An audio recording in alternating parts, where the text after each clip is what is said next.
शांति। याद से साथ का भी अनुभव होता है, और हमें तो किसी मनुष्य को साथ तो नहीं रखना है। डायरेक्ट ऑल माइटी अथॉरिटी भगवान को साथ रखना है, तो वो तो अपनी अनुभूति कराते हैं। अगर हमारी याद आत्म अभिमानी है, दिल से है और किसी स्वार्थ से नहीं है, तो याद में साथ का अनुभव होता है। उसमें वियोग नहीं होगा, योग होगा, क्योंकि भगवान की याद माना उनका साथ, उनकी याद उनका साथ है ना।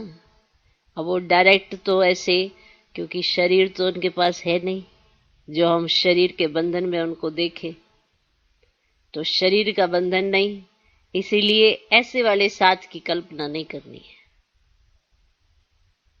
क्योंकि उनके पास शरीर नहीं, पर वो ऑल माइटी अथॉरिटी है। अगर हमारी याद सच्ची और साफ, दिल अच्छा, तो साथ है बाबा, तो बाबा साथ है। और अभी इस समय को देखते हुए यही याद चाहिए, यही वाला साथ चाहिए। साकार में किसी का साथ नहीं लेना है, किसी को आधार नहीं बनाना। अभी तो सेंटर भी नहीं जाना है। जो दीदियों के संग को आप लेंगे वहां पे भी नहीं लेना है। अभी सिर्फ और सिर्फ बाप, क्योंकि चारों तरफ क्या है मालूम है ना।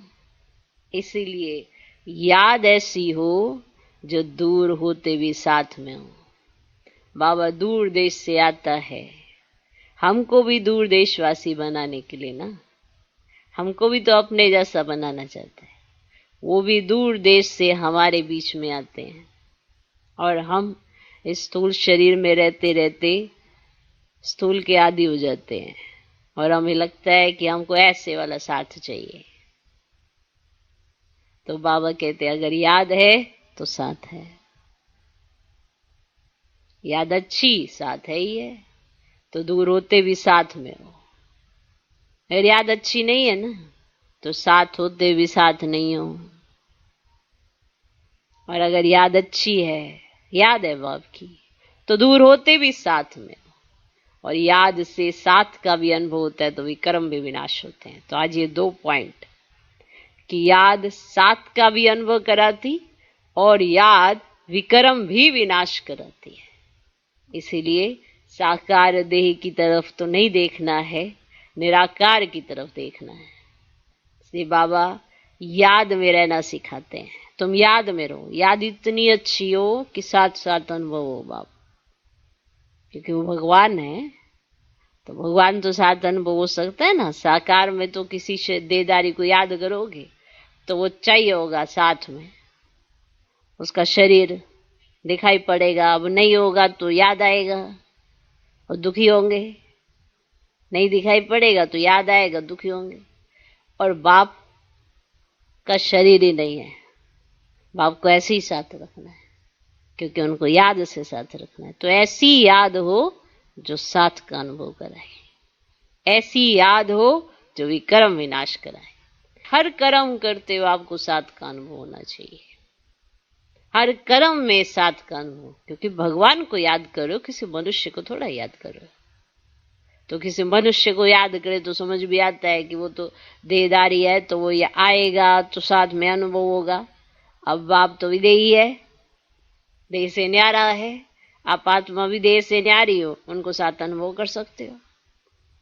तो याद में रहो तो दूर होते भी साथ में हो।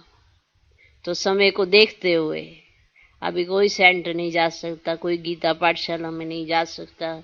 चारों तरफ कैसे हाल हैं सबको पता है ना। तो कहीं सोचते हैं बाबा के घर में जाएं तो बाबा साथ है, आपके घर में भी बाबा साथ है, क्योंकि याद तो आपको आनी है ना। कहीं विशेष सोचते हैं सेंटर जाते थे तो बाबा की याद आती थी, तो सेंटर जाते थे बाबा की याद आती थी। अब सेंटर नहीं जाते तो बाबा की याद भूल जाती है। तो घर को भी तो सेंटर बनाना है, घर को भी तो गीता पाठशाला बनाना है। और बाप जहां वहां पे भी याद आता तो यहाँ भी याद आना चाहिए, याद एक जैसी होनी चाहिए। ऐसे सेंटर पे वायुमंडल जरूर मिलता है, वाइब्रेशन होते हैं याद के, तो सहजता अनुभव होती है। लेकिन अभी याद तुम्हारी अपनी है ना, इसमें सेंटर और वायुमंडल वाइब्रेशन क्या करेगा? ये तो हर एक का अपना चार्ट है कि वो कितना याद में है। अगर आप याद में हैं तो बाबा का साथ आपको दूर रहते हुए अनुभव होगा। याद ऐसी चीज है ना, तो जो साथ साथ अनुभव कराएगी। इसीलिए योग में नहीं रहना है, योग में रहना है। ये कहते हम जा नहीं पाते, सेंटर नहीं जा पाते, सेंटर जाते थे बाबा के कमरे में बैठते थे, ऐसा होता था ऐसा होता था। तो इसको याद करके ऐसे दुखी नहीं होना है, इस याद को साथ में बनाओ। क्योंकि समय को देखते हुए जैसा आपका साथ होना चाहिए वैसा होना चाहिए। आप समय को देखो कि इस समय आपकी याद कैसे होनी चाहिए कि अगर दूर भी है तो साथ में है। ऐसे बुद्धि की तार जुड़ी है कि बाबा जो कह रहे हैं वो हमें समझ में आ रहा है, वो क्या चाहते हैं हमें क्लियर हो रहा है। बस हमारे जीवन में, ऐसे ब्राह्मण जीवन में दिनचर्या एकदम सेट है। ऐसा लगता ही नहीं है कि हम सेंटर पर नहीं है, मधुबन पे नहीं है। ऐसा लगता है जैसे घर ही मधुबन बन गया, घर ही सेंटर बन गया। हर एक को अपनी दिनचर्या स्वयं बनानी पड़ती है, क्योंकि उसे खुद देखना है कि मेरे सरकमस्टांस पर मान मुझे कैसे दिनचर्या बनानी है।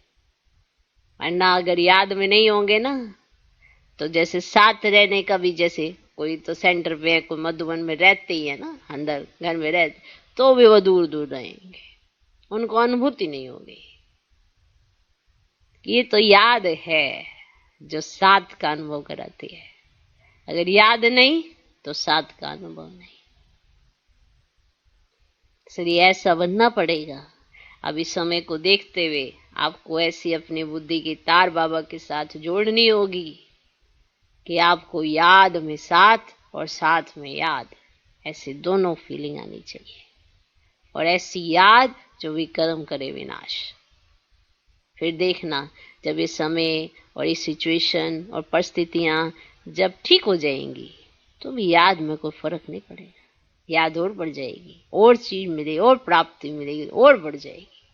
तो याद कम नहीं होनी चाहिए कि ऐसे नहीं कि हम सेंट नहीं जा सकते, मधुबन नहीं जा सकते तो याद का पारावार कम कर दें। वो कैसी याद है जो किसी आधार पर है? याद तो नेचुरल होनी चाहिए, या तो दिल की तार जुड़ी होगी बाप से तो होगी ना।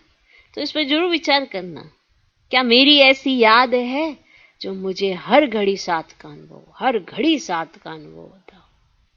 ऐसी याद, या साथ रहते भी साथ का अनुभव नहीं होता, ऐसी तो याद नहीं है। कहीं कहीं अंदर कुछ गड़बड़ तो नहीं कर रहे हैं, तो जरूर चेक करें। तो याद ऐसी हो जो दूर रहते भी साथ में हो, और याद में साथ का भी अनुभव होता है। कोई ये सोचे कि याद, सिर्फ याद ऐसे दुखी हो के सिर्फ यही गाना है, बाबा कहाँ हो कब आओगे, बाबा कहाँ हो कब आओगे, ऐसे नहीं गाना है। बाबा साथ है, बाबा आया साथ देने, बाबा रहता है साथ में, तो वो भी अनुभव करना पड़े, जिसके आधार पर ही विक्रम विनाश होते हैं। तो याद साथ और विक्रम विनाश। तो याद सिर्फ विक्रम विनाश नहीं करती, आपको साथ का अनुभव भी कराती है, चाहे आप कितनी ही दूर क्यों ना बैठे हो। ओके, तो ये है हमारा बाबा जो हर कदम पर अपने बच्चों को देख रहा है। बच्चे भी बाप को देख रहे हैं, बच्चे क्या सिचुएशन में वो भी बाबा देख रहा है, पर हमें क्या मिल गया है वो हम देखना शुरू कर दें। बस क्या नहीं है इसका चिंतन करते करते भी योगी बन जाओगे। क्या मिल रहा है, किसी को तो ये भी नसीब नहीं, तो योगी बन जाओगे। तो देखने का नजरिया बदलना पड़ेगा। कहीं ऐसा ना हो वियोग का ही योग आप करते रहें, तो फिर साथ का अनुभव कब करेंगे? फिर तो उलाने ही देते रहेंगे, बाबा ऐसा क्यों नहीं है, ऐसा क्यों है, ऐसा क्यों नहीं है, ऐसा क्यों है। देखो अभी के सरकमस्टांस पूरे विश्व पर आए हैं, तो उसमें आप ब्राह्मण भी आते हो ना, हर नियम आपको पालन करना पड़ेगा। अच्छा, ओम शांति।